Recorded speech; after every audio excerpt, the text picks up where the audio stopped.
think little deep thinking, we will come to a conclusion that we live in three kinds of worlds. One is world of senses, that's the first. Then the second one is we live in the world of psychology, world of mind. Because if all senses are closed, still I continue to function. I've closed my eyes, I'm not moving anywhere. None of my karmendriyas are working. I have put some cotton balls in my ear and nobody's touching me and nobody's giving me food to eat and there is no smell around. So all the five jnanendriyas are not working. Karmendriyas are at standstill. Ideally speaking, my life should come to a standstill, but it doesn't happen that way because my mind is still working. So when jnanendriyas and karmendriyas are not working, the world of psychology is the world that we stay in. So the first world is the world of senses, the sensory world. The second world is the world of psychology or the world of mind or the psyche. And there is a third world which we are not aware of. When is it that we are in the second world? When the first world closes. When you are not in senses, you are in mind. When you are not in senses, not in mind, then where you are? That is the third world called spiritual world. Adhyatma, Adhi, Atmaha. The self is only in front of you, nothing else. A doubt comes to the mind, is there a fourth world also?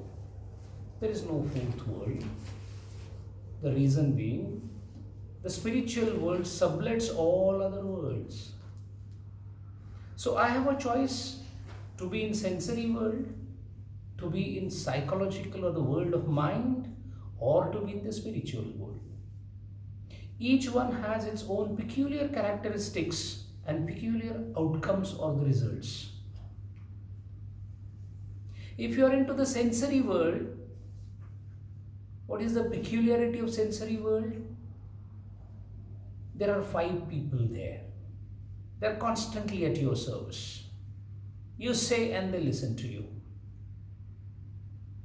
And at a phenomenal speed, they bring the stimuli from the world around you. So you employ them, you order them, and they bring stimuli to you. And every stimulus that is brought by the senses compels you to react to them. It is the action of the senses that leads to the reaction from our side. So there is a continuous interplay of sensory action and reaction. Action and reaction.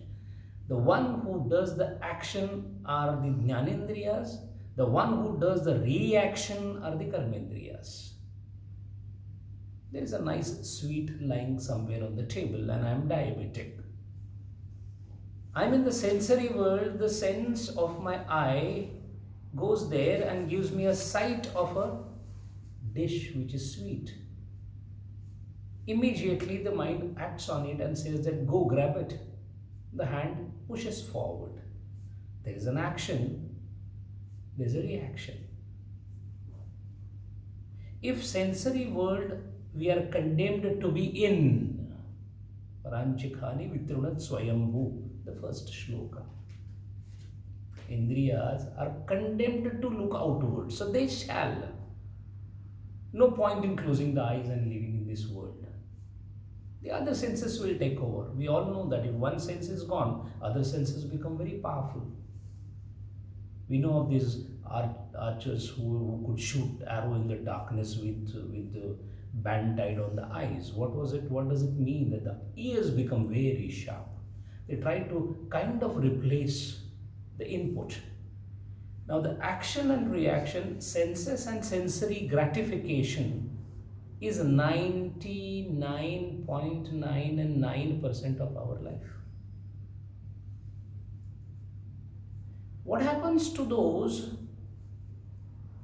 who are of the caliber of Gurudeva, Swami Vivekananda, they had all the features of us. They also had senses. They had Jnanendra, they had Karmendriya. What happened with their senses? Their senses did bring the stimuli, but they did not react to those stimuli. They responded to the stimulus. Reaction and response, these are two different things. You say good morning to me, I say good morning to you, is a response, is not a reaction. There's a child playing, it gives you pleasure, you're looking at it. There's an action and you responded to that. I wish I could have a child like that. You reacted to it. You did not respond to it. So what would be the difference between the reaction and the response? When ahankar or ego is added to the response, it becomes reaction. A simpler definition would be that. Lesser the ego, higher the response. And it's very easy to understand. Lesser the ego, reaction becomes the response, and if you respond, it gives pleasure. If you react, it entangles you. Let us take a concrete example.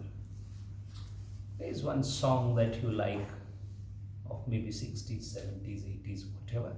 All of a sudden it starts playing on somebody's radio or maybe these days mobile, whatever, and all of a sudden you said, Lata ka swar jo laga hai is gaane mein. I tell you, it was early films of Rajesh Khanna. I still remember that song. See, now you're responding to it.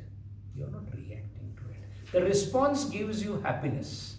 The reaction doesn't give you necessarily the happiness, and certainly not post-reaction. There's a post-reaction depression. So difference between response and reaction is sensory world shall be there. I shall use my senses, but I shall respond to the senses. So the one who takes care of the senses, a scientist takes care of his senses because he's not bothered. It was with Newton. He used to be in his laboratory or whatever place he was working, and poor fellow had a servant who used to cook food and keep it for him. And he had already told the servant that you better have your lunch because mera koi theek nahi hai, I may take it little later. So he used to prepare the plate, and the servant used to just sit there. Someone came to meet Newton, and the servant said that hamare saab andar hai, so whenever he finishes he will come. I can't tell you the time, so wait. So he kept on waiting. The servant thought that since he is waiting, I have already had my food. Sir hasn't come out to take the food. So he told this man that if you don't mind, my duty is anyway over, can I leave? So whenever he comes out, you meet. After some time, the person who had come to meet him was feeling hungry. So he ate all the food that was kept for Newton. After some time when he came out, he said, look, this is what happens. The Newton said that I did not remember that I already had my food. The fact was he was forgetting to take the food because he was not in sensory world. He was focused on mind. A scientist is focused on mind. He was into the psychological world. When you're in psychological world, there are two outcomes to that. Sensory world we saw. Reaction, response. These are the only two alternates in sensory world. You react. There is a Amma coming from some side, and you have a response that, oh, one Devi is coming, Navaratra is happening, and a beautifully decorated woman is coming. That means a beautifully decorated Devi is coming. Response. A damsel is coming, a reaction. So there are only two ways we react into the sensory world. Into the psychological world, there are two ways of reacting. In psychological world, if the objective of your thought, why thought?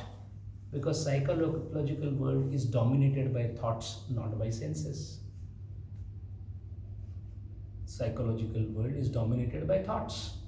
The thoughts can be of two types. One is the thought that is elevated thought, because the same thought can be used to contemplate about anything. Contemplate about the structure of an atom, you'll become a scientist. Contemplate about, why am I living?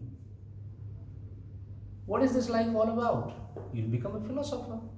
Contemplate about, how can I perhaps burgle a house or commit a fraud and make money?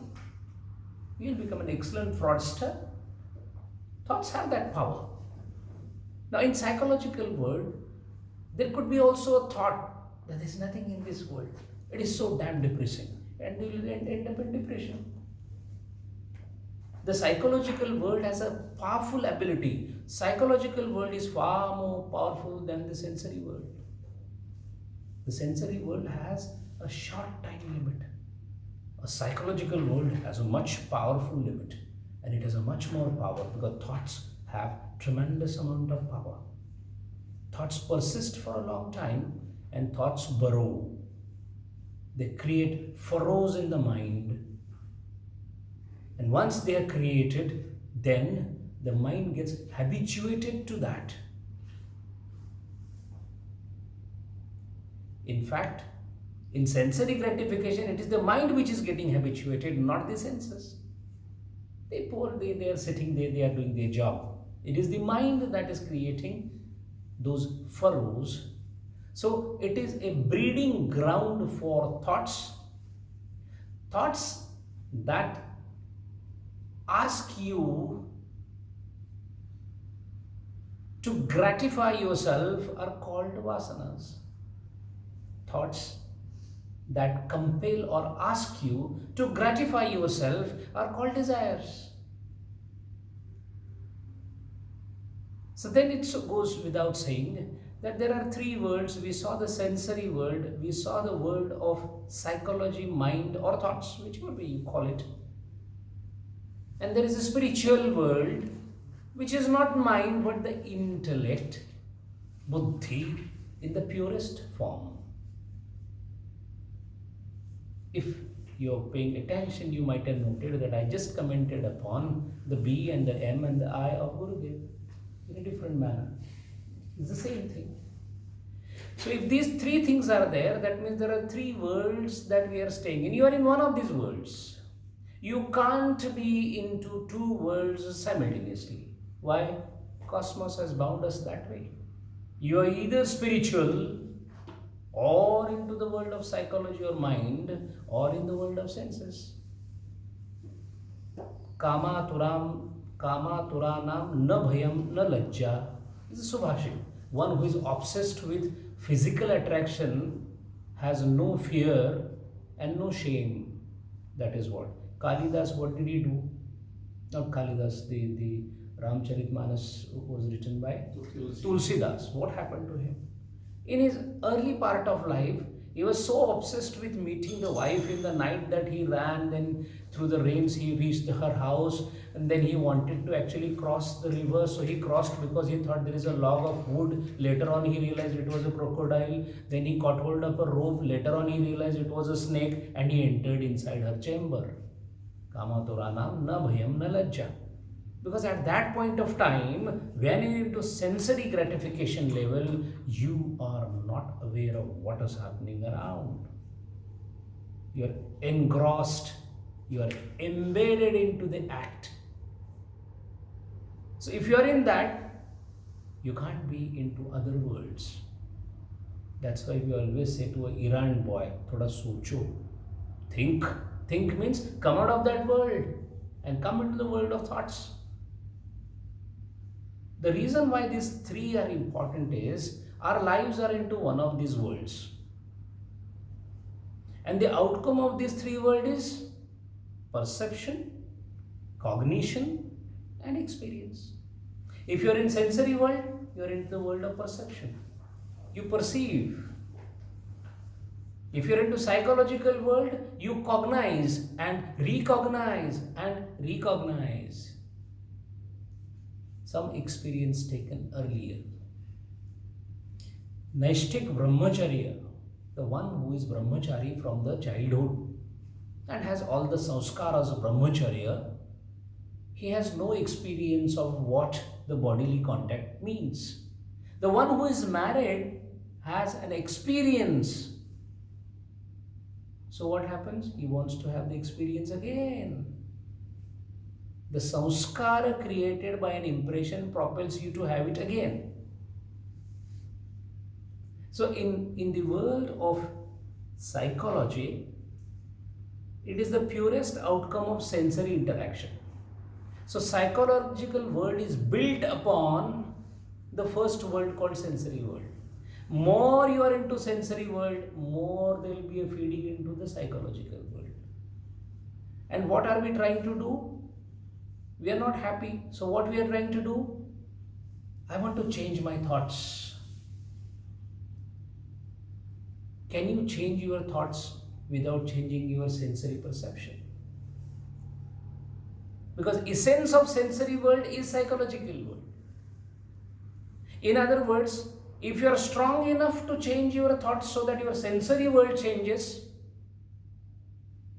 you are practicing shama.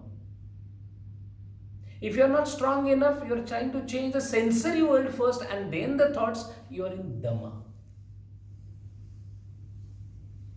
मन जाता है तो जाने दे, तन मत जाने दे, दम. There is a discotheque. I will not go there. You are trying to cut down on the sensory world.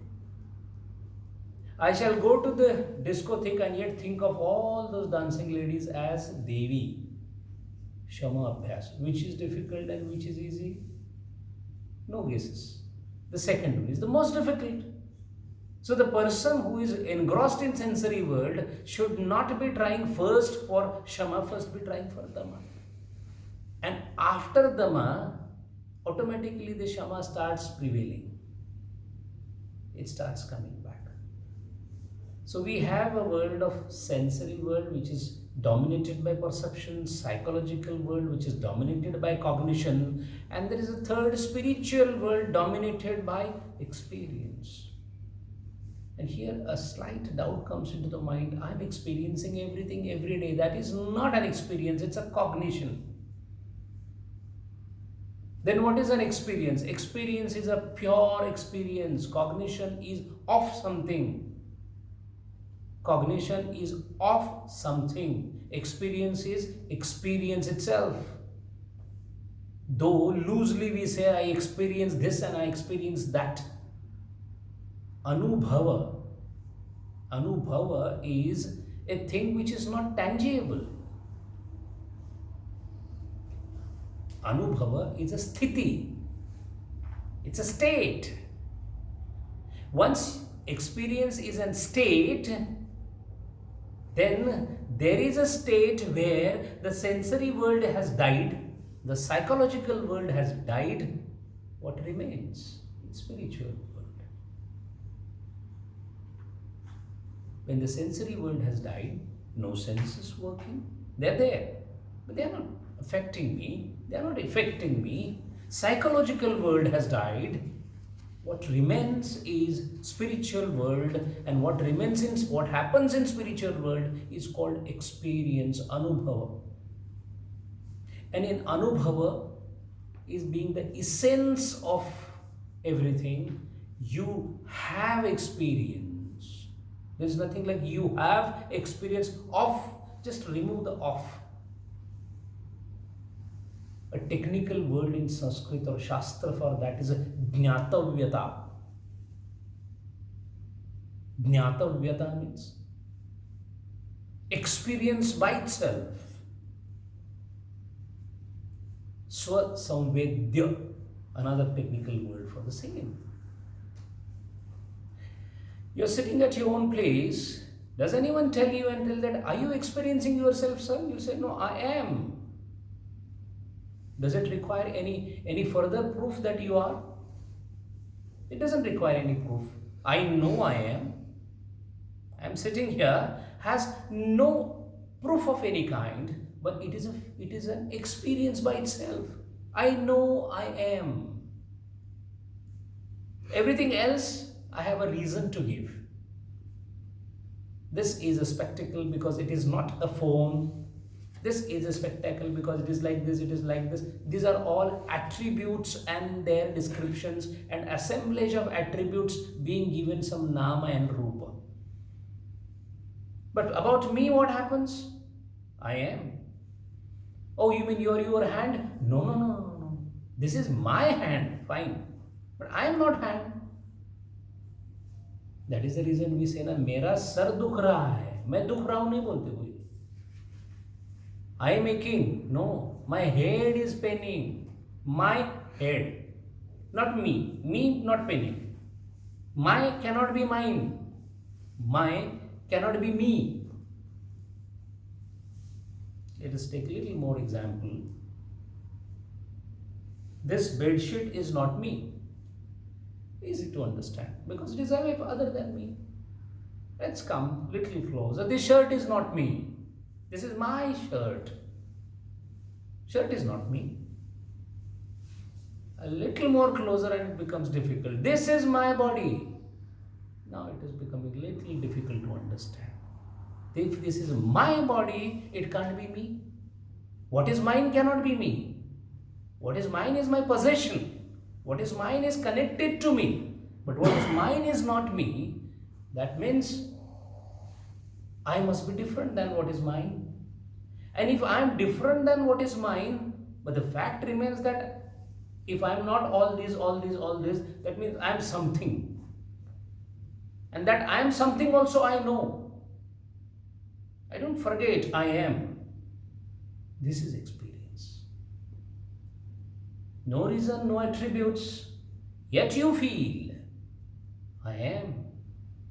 This is spiritual world and experience. This is where J. Krishnamurti steps in and says that you have not inculcated the art of seeing. There are series of lectures and books by him on art of seeing. Art of seeing means you don't see. You ascribe the attributes and see. What is a tree? Ask yourself a question. What is a tree? Immediately your mind scrambles to find out some parallel to the tree. वो थोड़ा बड़ा होता है ना. अगर आम का देखोगे तो the mango is smaller, the acacia. No, that's not tree. That is an attribute of tree. Seeing a leaf by itself, seeing a thing by itself is not an easy thing. It is an art. He is going in a little logical and psychological steps to arrive at the same conclusion which the Upanishads say. What do they say? Just remove the attributes. What remains is what you are. Similarly, whatever you see around, remove the attributes. What remains is that. So when you take a tree, it's a tree because there's a nama and a rupa as a tree. If I just remove that, then the tree also says I am. Oh, then I also said I am. That's because, sir, both of you are. So at the essence level, the tree and you are not different. Asti, bhati, priti. These are the three attributes of all the things that are there around. What is the first attribute of everything that is around, including you? You are. So that means presence itself is the first attribute, which is called Sat or Asti. It is there. Now it is there. There is some sand lying outside this building. It is there, but it is of no consequence to me because I am sitting here. I must first see that, then it exists for me. Till then it doesn't. There are so many things in this world are existing which I am not aware of because my awareness has not touched it. Asti bhati. Bhati means I cognized it.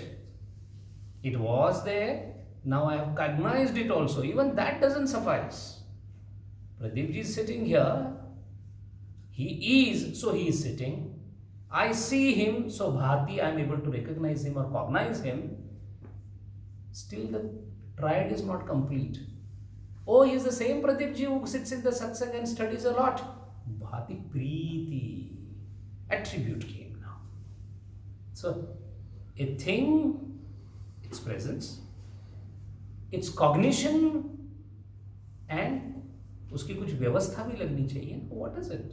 भाई जलेबी है, ये sweet होती है, it is sweet in nature, प्रीति, so I like it.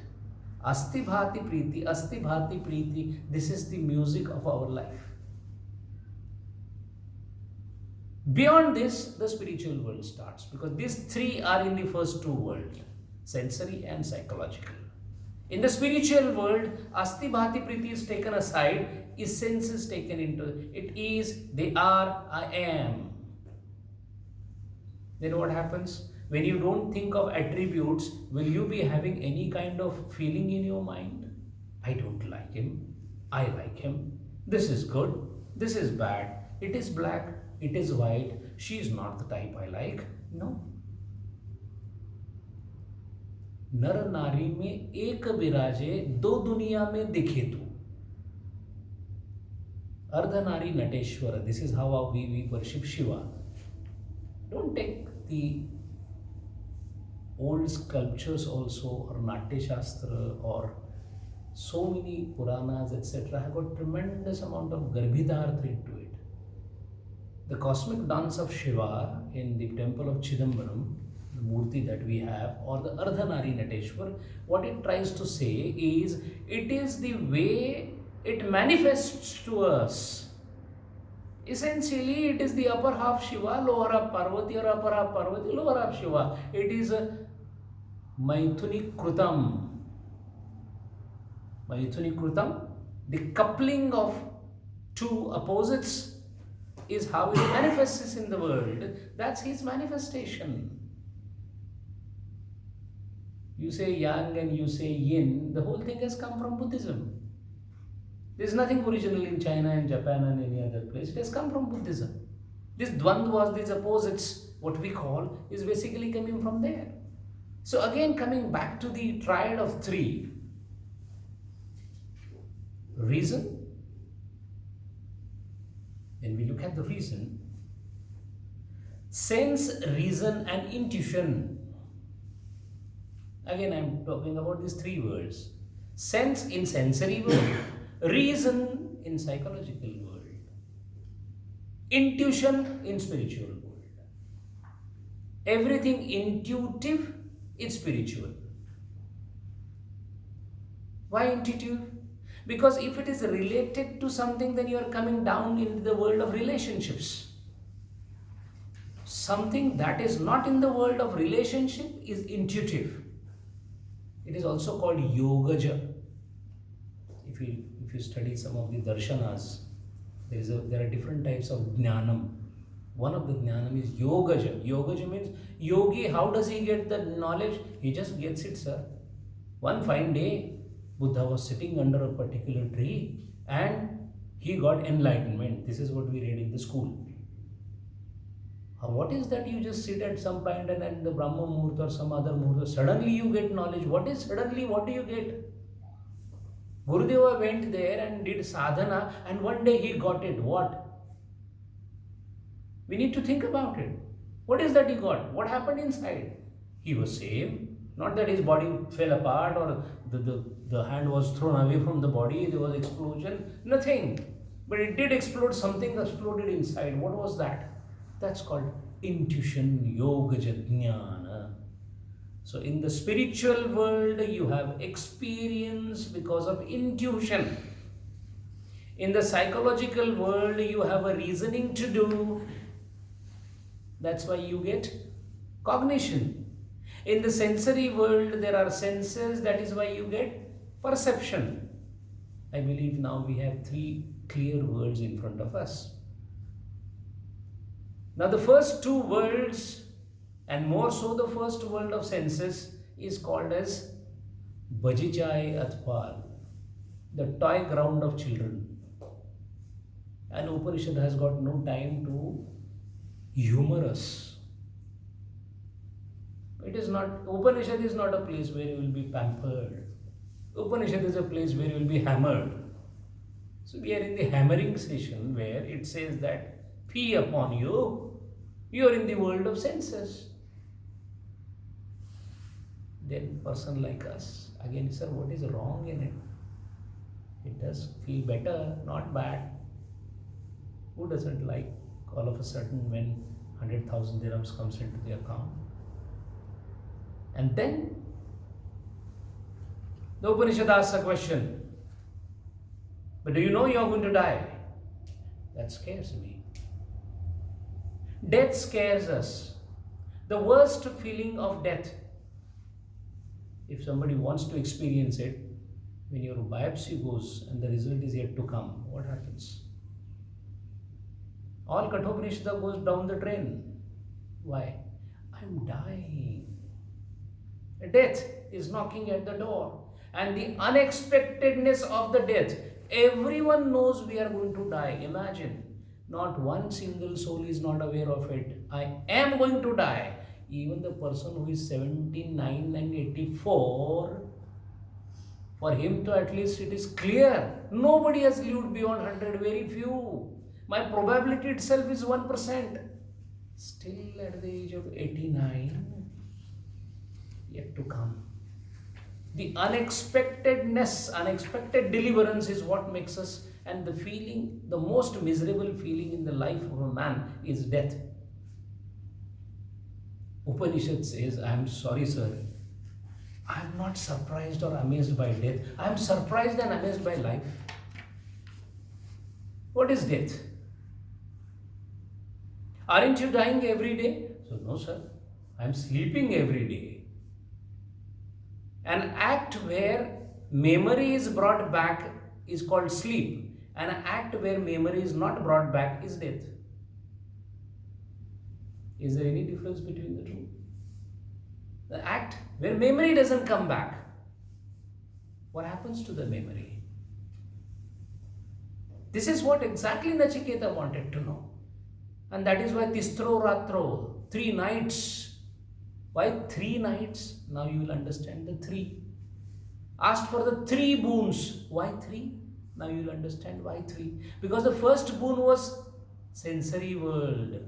Let me go back to my father and let him accept me as a child. Let him not be angry. That means he was coming back to the mortal world. So first boon and the first education was on the sensory world or the...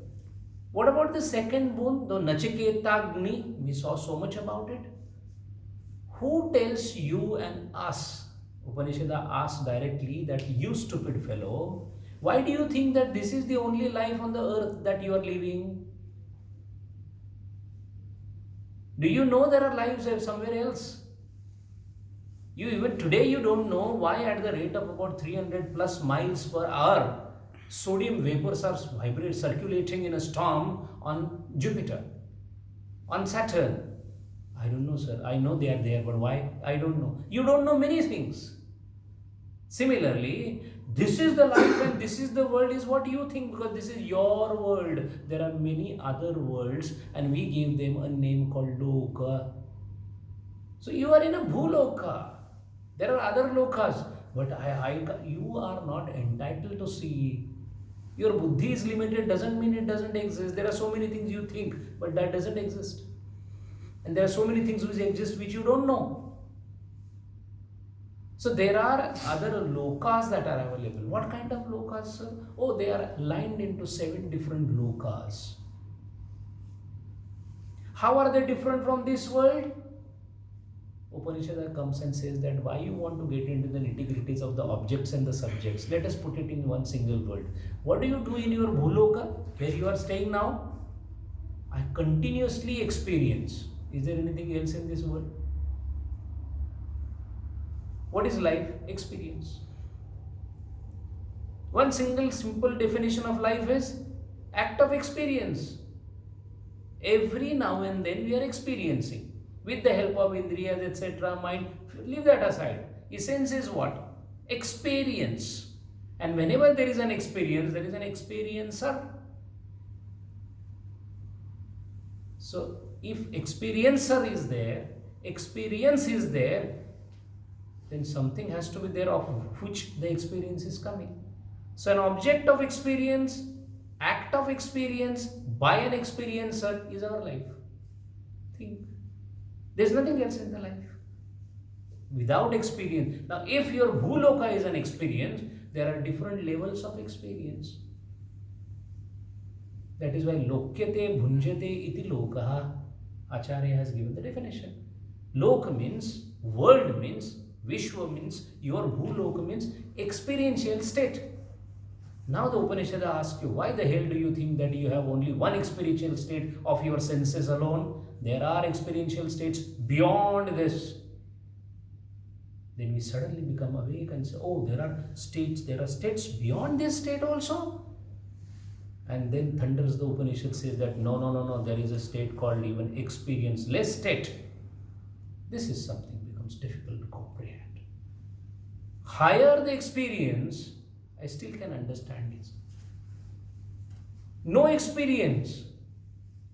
There is a state of nil experience. Why? There is no experiencer. There is nothing to experience of. And there is no process called experience. That is the goal. So, the second boon that was asked by Nachiketa was, I shall do an Agni, or that means I will take a Vidya by which I shall get the experience of other worlds. First boon, go back to the world. Second, other worlds. And that is when Nachiketa said, sir, both I don't want. The third world that you are talking about is what I want from you. And he says, no, please, very difficult to understand. Ask anything else. In these worlds, I'll give you everything. Those which are in the first world shall keep coming again and again. Why? The reason why they keep coming again and again, the reason why we are sitting right now here is desire. The reason why my name is so and so, desire. The reason why I come to satsang, desire. The reason why I eat, desire. The reason why I breathe, desire. There is no reason for our existence other than desire. What is a mathematical corollary then? If you don't want to exist, there should be no desire. Umpteen number of desires. The question comes, if this desire is so bad, then what can I do about it? The Lord says that, look, in my cosmos, I have already created certain things. My own boon, my own blessings on you is, whatever you shall desire, you will get. Whatever you shall desire.